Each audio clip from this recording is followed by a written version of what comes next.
วิดีโอนี้จะมาสอนเกี่ยวกับฟิสิกส์ม .4 เขาจะแก้บทฝึกหัดตั้งแต่บทที่1ของม .4 เลยม .4 นี้ตามปื้มแบนเรียนของกระทรวงศึกษาธิการวางออกแล้วปกติม .4 จะมีวิชาฟิสิกส์เคมีชีวะอยู่ด้วยกันแต่อยู่ในภาคอยู่ในปื้มวิทยาศาสตร์ธรรมศาสตร์เขาเจ้าห้องแล้วภาคฟิสิกส์มันจะเริ่มแต่ภาคที่3น้องๆคนไหนมีปึ้มได้เรียนวิทยาศาสตร์ธรรมศาสตร์ม .4 ลองเปิดไปเบิ่งว่าภาคที่3มันอยู่ใส่นั่นเป็นของฟิสิกส์เนาะมันจะตกอยู่กระแสไฟฟ้ากดแล้วสำหรับมื้อนี้วิดีโอนี้เนาะเขาจะมาแก้บทฝึกหัดที่เราต้องได้คิดไล่อยู่ในนี้ก่อนอื่นหมดข้าพเจ้าจะว่าตัวที่สำคัญในการใส่คิดไล่อยู่ในนี่ข้อ3เราเพิ่นบอกว่าจงเล่าเนื้อในกฎกิจโอห์มจงเล่าเนื้อในของกฎกิจโอห์มเฮาเบิ่งกันว่ากฎกิจโอห์มเพิ่นเว้าแบบใดกฎกิจโอห์มเว้าถึงการพัวพันระหว่าง U แล้วก็ I และ R U แม่นหยัง U แม่นผลลบระดับไฟฟ้า U แม่นผลลบระดับไฟฟ้า I เป็นความเข้มของกระแสไฟฟ้า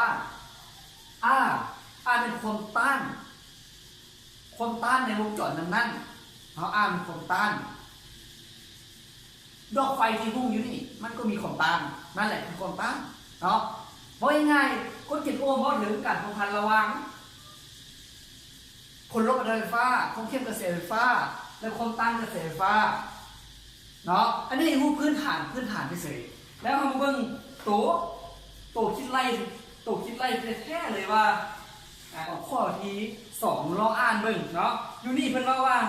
เพิ่นต่อหัวเทียน2ดอกที่1มีความต้านก่อนอื่นบทการจะแก้ฟิสิกส์ได้ง่ายๆการจะแก้ฟิสิกส์ได้เขียนสิ่งที่ฮู้ก่อนนี่คือสิ่งที่ฮู้เขาให้ดอกไฟ1มีความต้าน R เท่ากับความต้านและสัญลักษณ์คือตัว R เขียนย่อๆ R เท่ากับ10 โอห์ม R เท่ากับ10 โอห์มดอกที่2มีความต้านดอกที่1เราใส่ R1 ดอกที่2บ่ยากเลยใส่ R2 เท่ากับเท่าไหร่20 โอห์มความต้าน20 โอห์มแล้วซึ่งต่อเป็นตอนสายดังนี้ขอต่อเรียนกันต่อแบบขนานแล้วเขาถามอีกว่าจงสอหาความต้านไฟฟ้าทั้งหมดของแต่ละตอนสายความหมายคือจงสอหาความต้านรวมในการต่อเรียน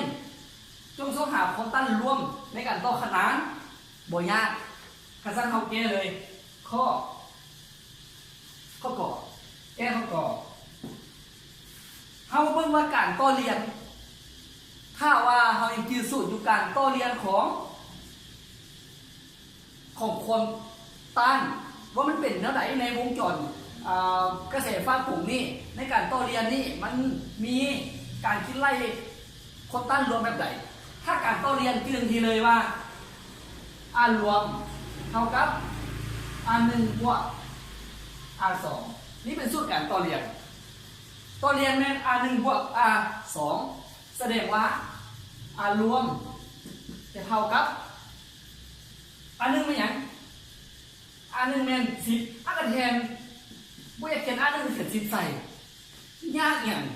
แล้วเรื่องเลยเรียบร้อยกดช็อตต่อท่านR2 ไม่หยัง20กันแทน20ใส่R รวมก็จะเท่ากับผู้ใดบวกเลขบ่เป็นอย่าบอกแล้วบวกบ่เป็น10บวก20ออกอยู่30เรียบร้อยข้อนี้ออกไปแล้ว30ข้อขออันนี้นะข้อขอเพิ่นก็ให้ซอกความต้านรวมในแบบต่อขนาด ต้องหาความต้านรวมในแบบต่อขนานความต้านรวมเข้าใจในแบบต่อขนานความต้านรวมในแบบต่อขนานสูตรมันแม่น1 ส่วน r รวมเท่ากับ1 ส่วน r 1 บวก1 ส่วน r 2 1 ส่วน r 2แทนค่าใช่เลยเท่าไปเลยก็ได้เนื้อที่ทำมันก็เพียงพอ1 ส่วนให้10บวกให้1 ส่วนให้20คิดไล่เลขส่วนนี้คิดไล่ฟังอีกก่อนอันนี้เราต้องเป็นแนวมันมาฟ้องแนวมันปาไปที่เก้า1 ส่วน r รวมเท่ากับตัวนี้แก้ได้เท่าไหร่พื้นมันบ่คือกันพื้นมันบ่คือกันต้องให้พื้นนี่ต้องเอาพื้นการจะแก้เลขส่วนได้ต้องให้พื้นมันคือกันก่อนอย่าให้มันเป็นซาวต้องคูณอย่างไรคูณ2ใส่2คูณ10เป็นซาวคูณได้ทั้งลุ่มต้องคูณได้ทั้งแม่เรียบร้อยแสดงว่าเราจะได้2 บวก2 ส่วนซาวเขียนย่อๆให้อะไรย่อเลยเพื่อคนบ่เข้าใจเป็นยาวๆจะเท่ากับ3 ส่วนซาวแสดงว่าเขาจะได้ทั้งหมดแม่นรวมเท่ากับ20 ส่วน3 โอห์มคูณด้วยเป็นโอห์มแล้วข้อนี้ง่ายๆคิดไล่เลขนี้ให้ได้แก้เลขส่วนนี้ให้ได้เมื่อข้อนี้เรียบร้อยแล้วเขาให้มาว่า1 เท่า 2 เท่า 3 1 เท่า 2 เท่า 3 เท่ากับ60อย่าง60 โอห์มความต้านแล้วเขาให้ท่าน2 ก้อนนี้ท่าน2 ก้อนซึ่งแต่ละก้อนมีผลลบระดับไฟฟ้าเขาบอกว่าท่าน2 ก้อนนี้มีผลลบระดับไฟฟ้าแสดงว่า U เป็นบ่แสดงว่า U ตัวนี้ตัวที่1นี้เท่ากับ 1.5 โวลต์แล้วก็ U ตัวที่2เท่ากับ 1.5 โวลต์แต่ละตัวเท่ากับ 1.5 โวลต์เช่นเดียวกันแล้วจงหาความต้านไฟฟ้ารวมและความเข้มกระแสไฟฟ้าทั้งหมดของวงจรหาอย่างหา R รวมของวงจรนี้เท่าใดและก็ความเข้มกระแสไฟฟ้ารวมเท่าใดเมื่อเรารู้แล้วเราจะเฮ็ดแบบไหนถ้าว่ารู้แล้วตัวให้เขาหาบ่ยากง่ายๆเอาก็มันเนาะมัน easy ลองเบิ่งข้อตัวนี้โมเมนต์ข้อเนาะเอามากันเลยตัวนี้ข้อใส่เป็นข้อกอหา R รวม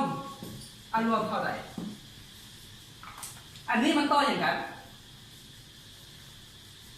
ต่อแยกสายแบบนี้นะเครื่องต้านอยู่คนละสายเขาจะเพราะว่าต่อขนาน